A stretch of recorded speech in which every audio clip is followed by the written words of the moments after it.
अस्सलाम वालेकुम व्यूअर्स।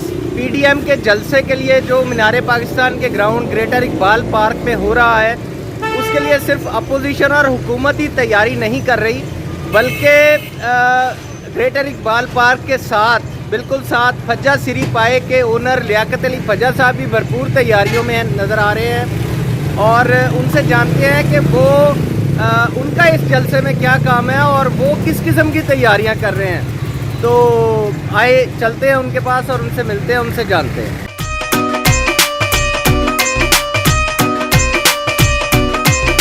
अल्लाह की रहमत है जी, ਜਿਹੜਾ ਵੀ ਆਂਦਾ ਲਾਹੌਰ ਪਹਿਲੇ ਫੱਜੇ ਦੇ ਦਿਨ ਚ ਰੱਖਦਾ ਕਿ ਫੱਜੇ ਕੋਲ ਜਾਣਾ ਤੇ ਫਿਰ ਜਿੰਨੀ ਖੁਦਾ ਦੀ ਰਹਿਮਤ ਹੁੰਦੀ ਹੋ ਜਾਂਦੀ। ਜਿਹੜੇ ਬਾਹਰੋਂ ਆਉਂਦੇ ਨੇ ਉਹਨਾਂ ਨੂੰ ਪਤਾ ਕਿ ਫੱਜੇ ਕੋਲ ਜਾਣਾ ਤੇ ਉਹ ਆਉਂਦੇ ਨੇ, ਬਿਲਕੁਲ ਆਉਂਦੇ ਨੇ।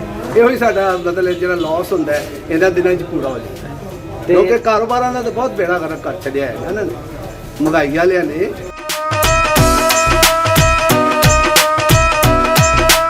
ਸਾਡੇ ਵਾਸਤੇ ਸਾਰੇ ਇੱਕੋ ਜਿਹੇ ਨੇ, ਅਸੀਂ ਦੁਕਾਨਦਾਰ ਹਾਂ, ਸਾਡਾ ਸਿਆਸਤ 'ਚ ਕੰਮ ਲੈਣਾ, ਹਿੱਸਾ ਲੈਣਾ ਕੰਮ ਨਹੀਂ। ਸਾਡੇ ਵਾਸਤੇ ਸਾਰੇ ਜਿਹੜਾ ਬਿਹਤਰ ਕਰੇਗਾ ਉਹਦੇ ਵਾਸਤੇ ਕੁਝ ਨਾ ਕੁਝ ਕਰਾਂਗੇ। ਮੀਆਂ ਸਾਹਿਬ ਵਾਸਤੇ ਤੇ ਬਿਹਤਰਾਨਾ ਆਪ ਹੀ ਲਿਖਿਆ, ਆਪ ਹੀ ਗਾਇਆ ਤੇ ਆਪ ਹੀ ਬਣਾਇਆ।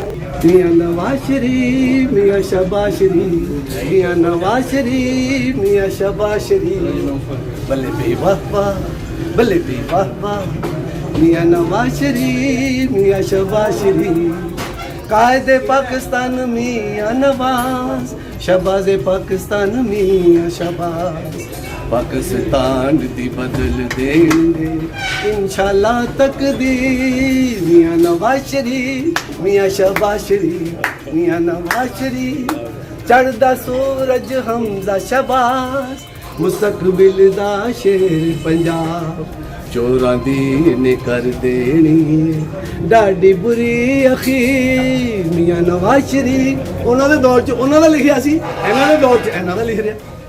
ਮੇਰੇ ਵਾਸਤੇ ਸਾਰੇ ਇੱਕੋ ਜਿਹੇ। ਮੈਂ ਸਿਆਸਤ ਦੇ ਨਾਲ ਕੋਈ ਤਲਕ, ਜਿਹੜਾ ਆਏਗਾ ਬਿਹਤਰ ਕਰੇਗਾ, ਇੱਜ਼ਤ ਕਰਾ ਲੇਗਾ, ਮੁਹੱਬਤ ਕਰਾ ਲੇਗਾ।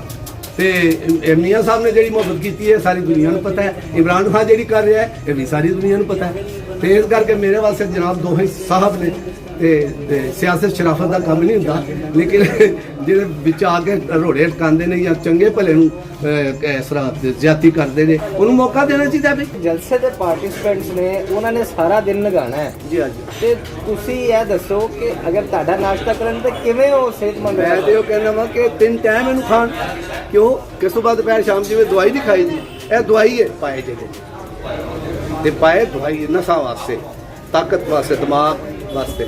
ਇਹ ਮੈਂ ਨਹੀਂ ਕਹਿ ਰਿਹਾ, ਪਾਏ ਜਿੱਥੋਂ ਵੀ ਖਾਓਗੇ। ਸਾਡਾ ਜੀ 24 ਘੰਟੇ ਬਿਹਤਰੀਨ ਇੰਤਜ਼ਾਮ ਹੁੰਦਾ ਹੈ ਔਰ ਐਮਰਜੈਂਸੀ ਭਾਵੇਂ ਕੋਈ 1000 ਗਾਹਕ ਵੀ ਆ ਜਾਏ, 2 ਵੀ ਆ ਜਾਏ ਤੇ ਅਸੀਂ ਪੁਖਤਾ ਸਕਦੇ ਹਾਂ। ਤਿਆਰੀ ਵੀ ਸੀ ਉਸ ਹਿਸਾਬ ਨਾਲ ਹੀ ਰੱਖੀ ਹੈ ਕਿ ਜਿੰਨਾ ਵੀ ਅੱਲਾਹ ਮੀਆਂ ਕਰਮ ਕਰੇ, ਮਦਦ ਕਰੇ ਤੇ ਉਸ ਹਿਸਾਬ ਨਾਲ ਅੱਗੇ ਸਾਡਾ ਕੰਮ ਰੈਡੀ ਰਹਿਣਾ।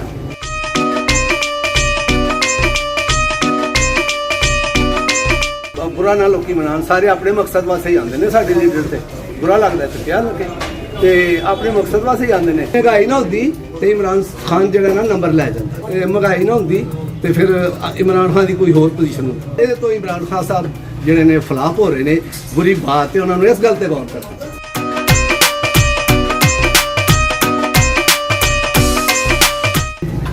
जीवे जीवे जम जम जीवे, जीवे प्यारा पाकिस्तान, जीवे हमारा इमरान खान। मोदी ने बड़ी गलती की है, जंग की हमको धमकी दी है, मिट जाएगा ये शैतान, जीवे हमारा इमरान खान।